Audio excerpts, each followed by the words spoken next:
bring us in. What are we? Our final summer lovin' wrap up session. What are we covering today? Well, you say that it's just really funny. You brought up your little niece because that's kind of where we're at. It's a challenge.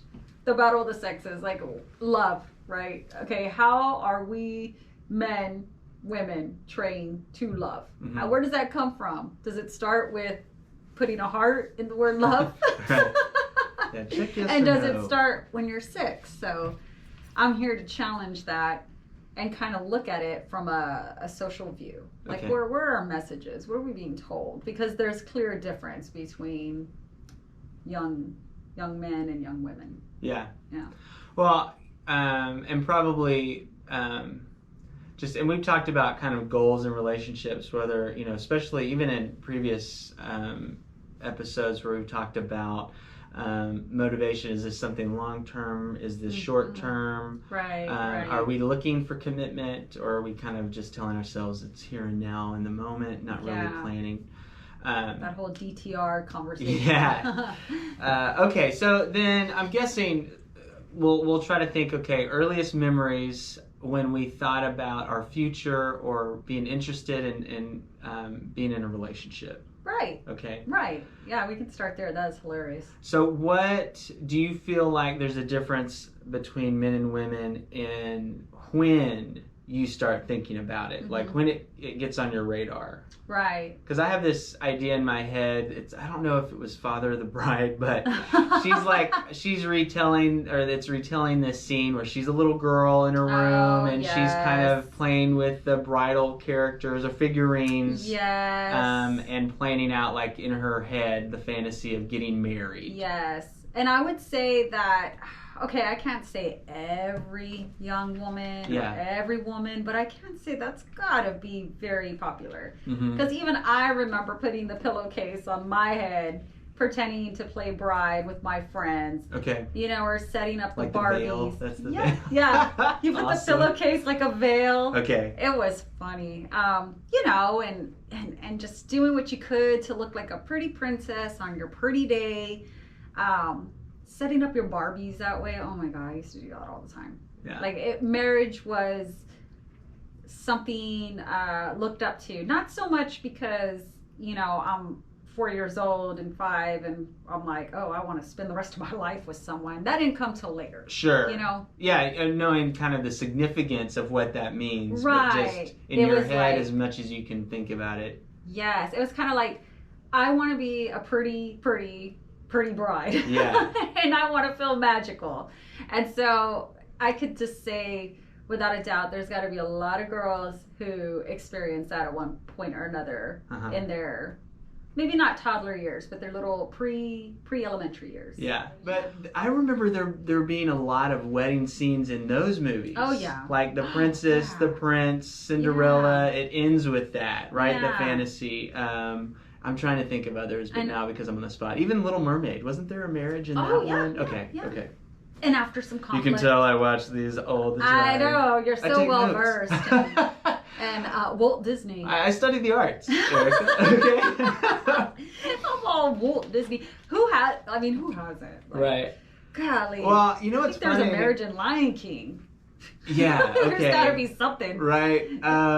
You know what's funny? I was thinking about just now being in this role when I was thinking about this discussion today, the difference in female, like girls and boys asking me questions, whether like I'm the uncle role or, whatever, right?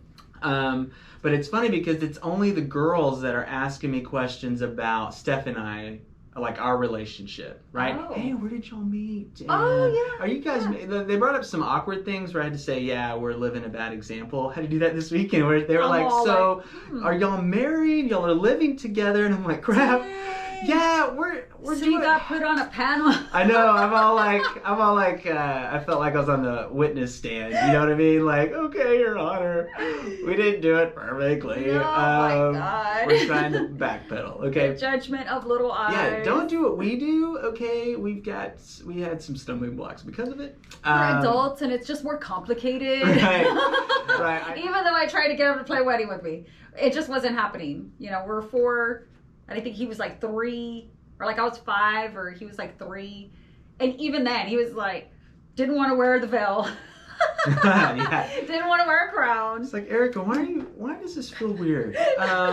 I know the closest I got, my sister coerced me into doing, now this may be revisionist history, I may have been the one that suggested, but she had like this, like a Playmobil or plastic, like kitchen, living room kind of setup. Yes, and so I remember her doing stuff like cooking and, you know, setting the table, those kinds of things. And then, I don't know if you ever played this, but we had like a cash register, like with fake money, and so we would play like store and all that stuff. I remember that. But yeah, everything else, I mean, for me, we always had, I don't know, like Batman, you know, those kinds of characters. If we had, you know, Western, like horses, I had a big farm, like set, you know, with trucks and tractors and fences. Fun. Legos were a big thing, still All I had was a dollhouse. A little baby that would wet its diaper and you'd have to change it. Yes. They were just preparing Chores. me. I know. Just preparing me. Looking back, that seems kind of silly, but. Yeah. So yeah, it's like, by the teen years, some of the, you know, young girls that I knew and young women that I work with today, they're in that whole like soulmate, looking for the one type of mindset. I hear that from even clients, high school clients, and I think it's funny because, and this has been interesting too, because I'd say even the students, I think it's about half and half. I see boys and girls. Especially in high school, they're about kind of the same numbers. And it's funny because the girl is devastated, or at least is able to express that she's devastated when something doesn't work out, even early on. So middle school, high school, he was the one, you know. And of course you're using your adult thinking, well, realistically, you're going to meet somebody else, you know what I mean? In college, or you're going to even have another relationship in high school. This isn't the end of the world, but in the moment, it is devastating, right? It's traumatic. And then the guy, I think they experience some of that loss too, depending on if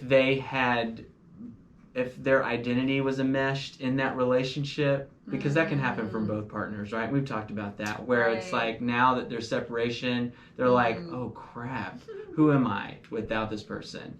And it's usually the students that, you know, and this seemed rare with growing up, but we always knew a few couples that would be together for like a couple of years even in middle school and high school. It's kind of wild, but yeah, I've seen that. That's right. I did have a few friend groups that dated for a long time. Yeah, a long time. Yeah.